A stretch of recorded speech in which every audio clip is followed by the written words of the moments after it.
Halo, halo, apa kabar? Semoga selalu dalam keadaan sehat walafiat, tetap semangat ya, dan jangan pernah patah semangat untuk terus memperbaiki Indonesia. Ya, oke, mari kita eh, eh, sedikit reflektif ya, Bung Rocky, dan dengan menoleh ke belakang ya sejenak gitu kan. Dalam kasus munculnya Jokowi kan, orang seperti Anda bahkan itu juga termasuk yang mendukung Jokowi kan di awal periode dulu ya, Bung Rocky ya. Itu kita penting ingatkan Ya, dulu ya. saya betul. 1 minggu pertama saya mendukung, ikut memberi masukan, dalil-dalil masyarakat sipil segala macam. Tapi hanya mungkin 14 hari saya mendukung. Ya, Lalu ya, saya tiba ya. pada kesimpulan, ini orang-orang yang ada di sekitar Jokowi dalam pembicaraan dengan saya, itu nggak ada poin sama sekali kan. Jadi Ya. buat apa kita titipkan ide masyarakat sipil, ide masyarakat terbuka pada tokoh-tokoh LSM waktu itu yang betul-betul menggelor, memuja Jokowi berlebihan. Dari awal saya tahu Anda memuja itu artinya Anda nggak pakai otak. Karena itu saya berhenti mendukung. Jadi Iya, saya iya. baru 14 hari, kira-kira baru 2 minggu saya sudah tahu ini kapasitas anak-anak LSM yang masuk ke istana itu betul-betul nggak mampu untuk menerangkan pada kita bahwa mereka bisa berguna. Kan waktu itu ada perjanjian mereka Hmm. kalangan tokoh-tokoh LSM dari masyarakat sipil yang masuk ke istana, dia kita utus ke dalam, maka dia mesti melapor pada kita yang di luar kan. Saya ada di Iya. luar, beberapa teman yang ada di luar mendukung nggak ada laporan. Ya. Ternyata mereka cari suaka di KSP semua itu. Jadi staf ahli segala macam, jadi komisaris. Itu 2 minggu pertama kita saya udah bilang ini betul-betul nggak ada otak gitu. Hmm. Kemampuan berpikirnya nggak ada tuh. Hmm. Tenggelam di dalam hiruk pikuk Jokowi hebat, Jokowi segala macam itu. Hmm. Tiba-tiba datang dengan membujuk, udah masuk aja. Lo kalian itu kita utus masuk supaya kalian melapor yang di luar. Bukan kalian minta kita ikut masuk itu kan. Ya, Jadi ya. terlihat bahwa kalangan LSM di awal memang juga berpikirnya tuh nggak nyampe tuh. Dan itu yang akhirnya kita yang di luar punya hak untuk mengatakan kalian sebetulnya going native gitu, tenggelam Ya. bersama dengan kedunguan kalangan istana. Itu yang terjadi sekarang. Satu-satu mulai keluar, ada yang jadi terbesar, ada yang jadi komisaris, Hmm. macam-macam tuh. Ya, Yang ya, kita ya. tahu bahwa dia memang nggak mampu mau diapain tuh. Ya, oke. Gini ya, ini saya lanjutkan ya. Walaupun cuma 2 pekan, gitu ya. Tapi kan Anda pernah terpesona setidaknya dengan Jokowi. Ini mewakili rasa penasaran banyak orang, termasuk saya yang tidak pernah sama sekali mendukung Pak Jokowi. Saya sejak awal tidak pernah mendukung Pak Jokowi karena saya tidak percaya dengan dia. Walaupun saya kenal secara pribadi terhadap Pak Jokowi dan saya untuk mengingatkan saya pernah melakukan punya persoalan punya apa hubungan secara lebih pada ilmiahnya dengan Jokowi ya. Saya pernah meneliti Jokowi di Solo begitu ya. Tapi eh, Oke, ya. tapi mari kita bantu kami-kami ini untuk memahami sebenarnya apa yang terjadi sehingga kemudian semua orang akhirnya dalam cukup waktu yang cukup panjang bisa terbius oleh orang seperti Jokowi ini. Saya tidak pernah terbius, karena itu saya coba Ya, saya buka oke. sedikit rahasia. Ya, Saya tahu kelakuan Jokowi sejak dia jadi wali kota, oke. yang selalu menganggap bahwa dia Hmm. mampu untuk jadi semacam mediator antara Hmm. masyarakat sipil, masyarakat Hmm. kecil di situ, terutama pedagang-pedagang kaki lima, sehingga mau dipindahkan. Tetapi saya punya informasi banyak bahwa itu adalah semacam pencitraan. Ya. Sebelum Jokowi melakukan itu, transaksi under table itu di bawah meja itu udah diselesaikan oleh Hmm. Hmm. kapitalis-kapitalis yang ada di Solo tuh. Saya Ya, tahu ya. itu tuh. Hmm. Jadi ketika Jokowi masuk Jakarta, hal yang sama saya ketahui. Saya Hmm. tidak mendukung Jokowi jadi uh, gubernur itu. Hmm. Hmm. Saya kenal bagaimana Ahok setiap kali bicara ke saya, dan Ahok kan teman baik saya Hmm. banyak bocoran. Bahwa Hmm. Jokowi itu nggak punya kapasitas di Jakarta tuh. Hmm. Oke, Hmm. jadi saya tahu dari awal origin dari Pak Jokowi waktu itu. Hmm. Tiba-tiba lompat jadi Presiden. presiden. Lalu pada satu waktu diundang saya untuk bicara, ini bagaimana kalau bantu Jokowi? Saya bilang enggak, gue tetap di luar, tapi saya mau akali kalian itu. Kalian yang masuk di situ. Jadi Hmm. sebetulnya bukan bukan saya terpesona, saya mau Ya. akali mereka tuh. Hmm. Jadi bikin perjanjian, kalian masuk ke istana, semua LSM yang pada waktu itu dari LBH, WALKI, segala macam itu, terutama hak asasi kalangan hak asasi manusia itu. Kalian masuk, tapi kita bikin perjanjian ya. Kalian lapor ke kita di sini supaya kita bisa alihkan persoalan dari soal kapitalisme yang sedang meliputi Jokowi, yang oligarki yang udah ketagihan Jokowi itu. Nggak ada soal, saya bilang, tetapi soal ide-ide hak asasi, ide-ide kesetaraan, ide demokrasi, ide kerepublikanisme itu kalian mesti lapor ke kita. Hmm. Bahkan Hmm. saya bikin semacam perjanjian, saya mau nulisin itu semua. semua statement Jokowi dalam soal pikiran-pikiran sekuler lah, pikiran hak asasi, pikiran lingkungan. Lama-lama mereka merasa bahwa mereka dikendalikan.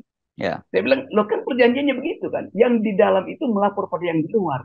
Lama-lama mereka menutup komunikasi, maka kita yang ada di luar mengaku ya bukan begitu, kalian memang nggak ada nggak ada mutunya. Ya, ya. Jadi itu sebetulnya cuma percobaan kecil tuh untuk menerangkan bahwa memang masyarakat sipil Indonesia itu buta huruf terhadap hal-hal yang disembunyikan oleh seseorang. Nah, Ya. makin lama makin terlihat kan. Jadi mereka kemudian memusuhi saya yang di Mhm. dalam itu akhirnya memusuhi saya tuh, nggak mau lagi ngangkat telepon segala macam. Jadi Mhm. dari awal memang ujian saya itu benar. Sekarang baru Oke. ternyata mereka semua merasa iya malu ketemu kan. Ya udah dibilangin. Ya, Coba ya. kalau waktu itu mereka melapor ke kita yang ada di luar kan. Itu. Ya. Jadi poin saya adalah memang kapasitas etik dan kapasitas intelektual masyarakat sipil yang masuk ke Jokowi itu memang sama dengan Jokowi. Jadi Oke. Ya, intinya ya, ya, oke. Sekarang yang saya sering sebut ya. kalian tuh 200 IQ 200 tapi sekolah. Oke, saya kira gini, dan saya kira mungkin publik juga mulai memahami, dan seperti saya juga memahami, mengapa kemudian Anda dalam berbagai kesempatan selalu menyatakan bahwa milih seorang pemimpin itu, pertama bukan soal elektabilitas, tapi soal etikabilitas. Kan itu selalu Anda menyatakan Yes. seperti itu. Intelektualitas begitu. Karena dalam Iya. kasus, ya, kasusnya Pak Jokowi ini, bahkan seorang Ibu Megawati itu sebenarnya menjadi korban dari tadi, dari sisi popularitas Jokowi, dari elektabilitas Jokowi kan.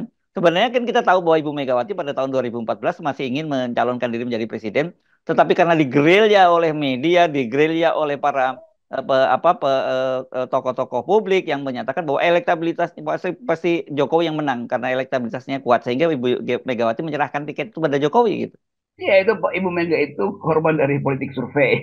Ya, ya, ya, ya. Dan, dan sampai sekarang Jokowi cuman itu peralatannya survei, Hmm, survei, survei. hmm, Jadi sebetulnya dari awal sejak di Solo saya tahu tracknya bisa buruk. Lalu betul. saya coba sedikit bermain taktis. Hmm, Tapi dari awal saya berpikir bahwa memang nggak mampu teman-teman ini untuk menghentikan politik survei. Bahkan mereka justru jadi endorser dari Jokowi kan gila bukan? ya, ya, Mereka kita minta masuk ke dalam istana untuk memulai kurikulum civilian value di situ. ya, Tapi satu-satu itu takut bertatapan dengan Muldoko misalnya, takut bertatapan dengan mantan-mantan jenderal di situ. Lalu hmm, mereka justru cari suaka di dalam pemerintahan Jokowi, cari hmm, suaka secara material, cari suaka secara jabatan. Jadi batal akhirnya seluruh rencana kita untuk melindungi Jokowi atau mendidik Jokowi untuk menjadi seorang negarawan, ya, bahkan menjadi seorang politisi dia nggak bisa. Nah itu yang saya simpulkan. Pada akhirnya kita tahu bahwa Jokowi itu bukan leader, dia cuma dealer. Dan di ya, sekitar dia juga dealer yang bekerja di situ, mau LSM ke lembaga survei, sama aja. ya, ya, Dalilnya sama aja. Nah ya, sampai sekarang itu yang boleh kita jadikan semacam mungkin usulan disertasi dari banyak orang hmm, untuk melihat bagaimana fungsi masyarakat sipil begitu diumpankan oleh hal-hal yang material, dia berubah dari kritikus menjadi pencari cuaka di situ, pencari ya. cuaka ekonomi. Ya, nah itu dia. Tapi saya kira ini masih akan terus berlangsung ini soal selama ada Pak Jokowi ada di lingkungan pemerintahan ini ya, soal survei ini ya. Jadi kita akan terus didikte untuk pilihan seorang pemimpin itu berdasarkan elektabilitas yang bahkan itu juga bisa diciptakan oleh lembaga survei kan. Iya itu, jadi bahkan kita udah terangin bahwa Jokowi itu memanfaatkan popularitas dia itu bukan karena kapasitas dia sebagai seorang negarawan atau sebagai politisi, tapi ya, karena disodorkan angka-angka oleh lembaga survei kan. Ya, Masih ada yang percaya tuh dan ya itu saya kira yang mesti diubah tuh bahwa semua pemimpin politik harus datang dari kemampuan berdebat, hmm, kemampuan untuk hmm, mengucapkan konsep, kemudian untuk memeriksa jalan pikiran ya, bukan sekedar ya yang penting kerja kerja kerja dari awal tuh terminologi itu udah kita nih ngapain nih kerja hmm, kerja kerja kerja hmm, basisnya apa konsep. Nah hmm, itu kemudian banyak yang masih mengkritik bahwa FNN, Hersubeno, Rocky Gerung, Refli Harun hanya bisa hmm. memberi kritik. Kenapa nggak memuji? Oh, kita memilih jadi kritisi kok. Kenapa dia disuruh jadi pemuji? Ya, ya, Para ya, ya. pemuji justru yang dibodohi oleh Jokowi itu. Jadi Hmm, sebetulnya mesti ada semacam keketatan berpikir. Seseorang memilih menjadi pengkritik, jangan minta dia jadi pemuji. Demikian sebaliknya, seseorang yang menjadi pemuji, biar dia memuji sampai dia hangus saling memuji di antara mereka kan. Jadi hmm, etika itu mesti ada tuh. Jangan kalau saya kasih kritik, saya diminta cari solusi. Ya kalau saya kasih solusi itu artinya saya nggak perlu kasih kritik.